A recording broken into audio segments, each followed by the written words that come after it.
Hello to all YouTubers and welcome back to another video by NewYorkSteelo. And today, due to the overwhelming amount of questions that I've received on how to properly care for rose bubble tip anemones, that's exactly what we're going to discuss here today. We're going to talk a little bit about this particular rose bubble tip anemone. We're going to talk about how to properly care for the anemone. We're going to talk about what to look for when you walk into a fish store and you want to purchase an anemone. And we're going to talk about, the overall care of it and some of the mistakes that I've made over the years. Because to be honest with you, I've lost quite a number of anemones in my 8 years in this hobby. I've got a little over 7 years, going on 8 years in June. This hobby is just extremely addicting, absolutely beautiful. Before we start with the anemone video, we're going to do a quick update on the 90-gallon system. It's day number 45 here. And I did mention on my video that on the video of how to properly cycle a reef aquarium, I mentioned that your system is going to go through mini cycles. Now, this system is a little over a month old. And so there are still some diatoms that are growing in the sand bed. You can see it here.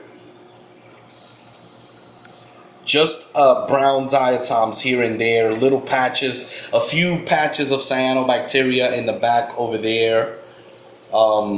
There might be 1 or 2 patches of cyanobacteria over on this side here, and that's perfectly normal. The system is starting to balance itself out. It's a relatively new system.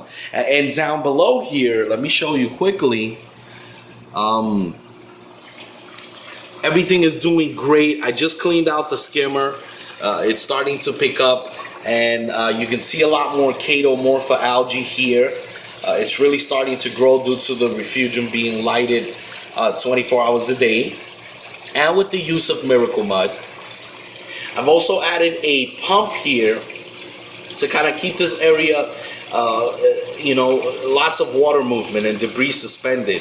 And every once in a while, I take this pump and bring it up to the main display and just kind of blast the rocks here and there and stuff like that, helping out the system. Now, for those of you who have been following my videos, I did have a slight hair algae problem in this particular rock up here, and you can see that the hair algae is dying out. You can manually remove it, or the cleanup crew will definitely take care of it for you. The cleanup crew video is coming out, guys.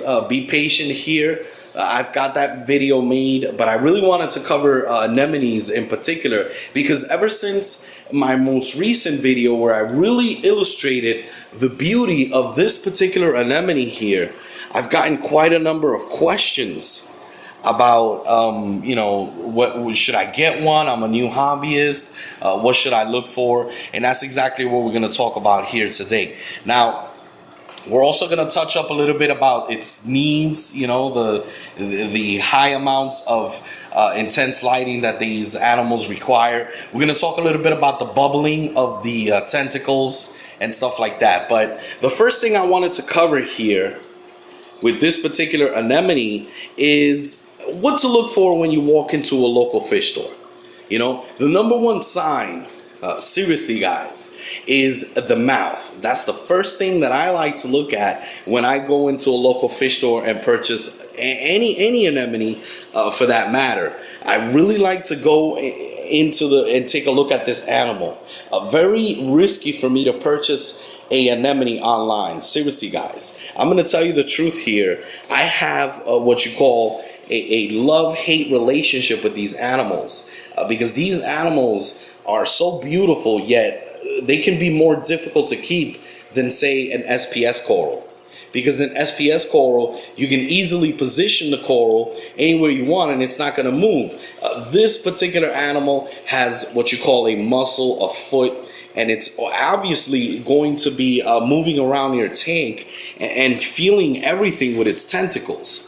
So, because of that, and the fact that water movement is extremely important in marine aquariums, it can be risky to have that anemone moving around the tank looking for a place to settle and end up in your power head and chopped up to pieces. You definitely want to make sure that when you purchase an anemone, you need to prepare yourself for taking care of this critter, this animal here. Because it's as beautiful as it is, it can be quite difficult to care for, as well as it can be easy for you to care for it. I mean, it really comes down to the experience that you have. But when you walk into the local fish store, if you see this particular anemone, you really want to try to look at its mouth. Now, if its mouth is gaping open, definitely stay away from this particular animal. I'm not saying that it's about to die or anything of the sort, but an open gaping mouth is an indication that the anemone is stressed, and there's a high possibility that it may not survive. I mean, there's like a 50-50 chance. And it really comes down to being able to have that eye to know what to look for when you're looking for a particular animal. So if it has a gaping mouth, absolutely stay away from it. Let the local fish store keep it there for a couple of days, feed it, and all of the sort. Now, another thing that you want to really look for is, see if you can get this guy to feed the anemone. See if the anemone reacts to when you feed it. If the tentacles are really sticky and they grab the food and it delivers it to its mouth, then absolutely, geez, I got my phone ringing, but it looks like, I don't know, maybe my girl will pick it up. But you definitely want to make sure that it has sticky tentacles and that it's eating properly. Now, another thing you want to look for is make sure that you study the animal's foot. That muscle that it has beneath, which attaches itself to the rock, must never be ripped or thorned, because if it is, chances are this animal will not make it. Very important. So when you look for these three things and you see that the anemone is sticky and the mouth is closed, and you decide that you want to buy this particular animal, what else should you be considering, before you purchase such a beautiful animal? Now, this one in particular, I think that you should really be a little more intermediate when it comes to reef aquarium keeping. If you really want to get this type of anemone, and that's because it's fairly expensive. It's $150. It can be anywhere over $100. These particular rose bubble tip anemones, you can get the green ones for a lot less expensive. You can get a sea bay anemone, another species, for a lot less expensive. But if you really want to get into the rose, I really recommend that you have some knowledge of the chemistry of seawater. But you should really consider how long has this overall system been running. In this particular case, I was able to add this anemone for a few reasons here to this brand new system, because it is only 45 days old. Now, this particular anemone was sitting in my 30-gallon nano tank for almost 8 months. I've been raising this anemone here, feeding it properly and stuff. We're going to talk about the foods, what to give it and whatnot. So, considering that I have a little bit more knowledge when it comes to the chemistry of seawater, and absolutely important, and we're going to walk over here, I always keep my pH above 8.1. In this particular case, my pH is 8.31.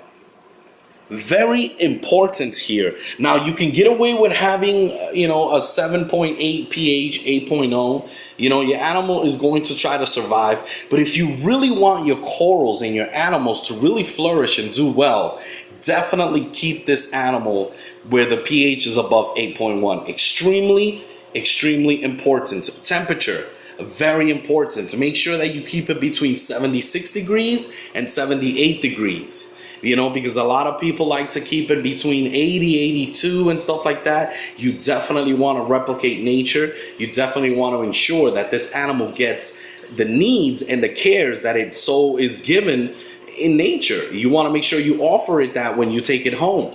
So you've determined that the anemone is pretty healthy, and you've determined that your system is a bit mature. And mature, I mean at least 6 months old, your system. Water chemistry is extremely important, as stated previously. And if your system is at least 6 months old and you're messing around with the calcium, alkalinity, pH and stuff like that, and you got it down packed, absolutely grab yourself one of these anemones. Now, if you do so, do know that you probably will run into problems. Anemones are very fragile animals. They really don't do well in shipping and stuff like that. And so when you add it to the system, the anemone needs to acclimate. Very important, make sure that you acclimate the anemone for an hour or two using the drip process. But the anemone, for the next couple of weeks that you introduce it into your system, is going to try to acclimate to that system. It's going to try to get used to the salinity, the pH, everything that was different from where it was before is going to try to acclimate. Now, during this time, the anemone is going to basically roam around the entire tank. It's going to try to find that sweet spot, very demanding of a specific flow of water. In this particular case, this anemone moved from this corner here and all the way up here where there is a lot more water movement. You can see it's being blasted somewhat, but I've got the correct flow here, but it really depends on the anemone itself. This one in particular, it really likes the flow. It didn't really go towards the flow on the 30-gallon nano system, but in this system, it's really reached up to try to get the most lighting out of the metal halide and really positioned itself. And I'm happy where it is. It's been there for about a week, and I would suspect that it's going to stay there. I've also made sure that I've given it plenty of room here. This green Brett's Purple Rim Montipora capricornis was located in this area here, and I took it out. The hammer coral was located down here, and I took it out and placed it over on this side. Definitely want to make sure that you give your anemone the space for it to settle, because once it settles, it'll probably move like maybe 1 or 2 inches a year if it finds that sweet spot. So you definitely want to do that. Now, when it comes to the overall care and feeding of these anemones, you can definitely feed them once a day. Silver sides, mysis shrimp, krill.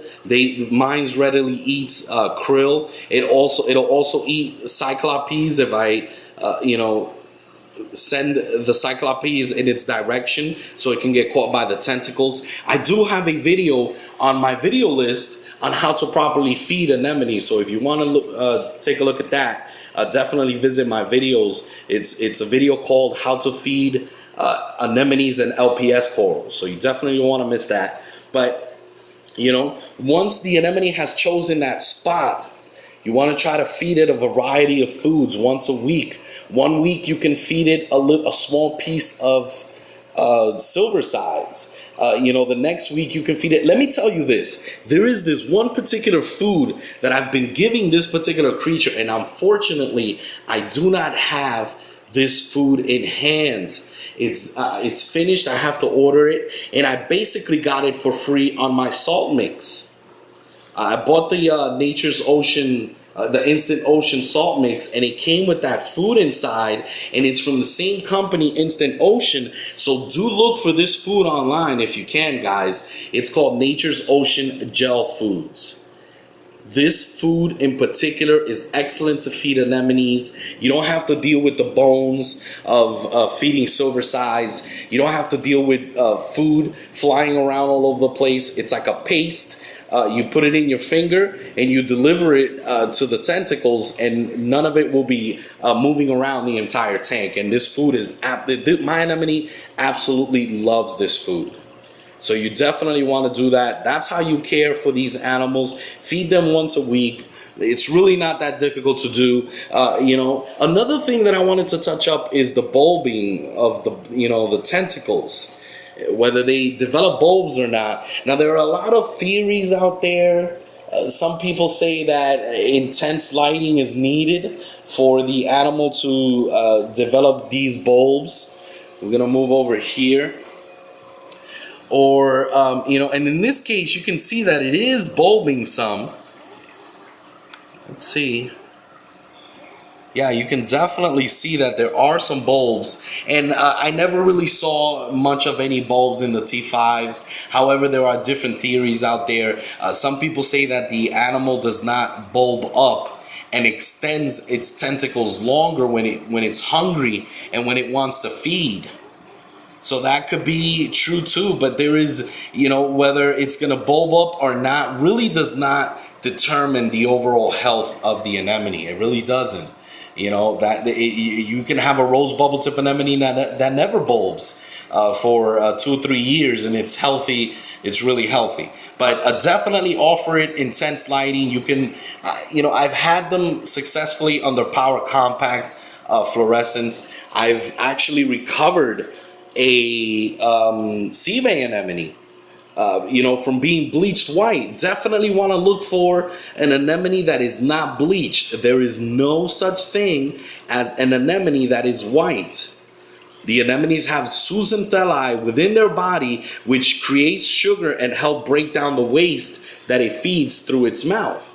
So this zooxanthellae, if gone, the anemone is not going to be able to deliver that nutrition to its body. So it is possible for you to restore it back to health, but if you see that the anemone is bleached, definitely stay away from it. Hope you guys have found this video informational. If there is anything that I've missed, guys, definitely post questions down below. I'll be sure to answer it. Many more videos to come. The reef is doing really well. I've got the cleanup crew video coming out. I've got the glass tanks versus acrylics. I've got a list of like 40 to 50 different videos that I really need to put out and want to get you guys to make sure that I share that information with you guys. So you can see the tank is a lot clearer. Hope you guys have enjoyed this quick video by NewYorkSteelo. Many more videos to come. NewYorkSteelo signing out.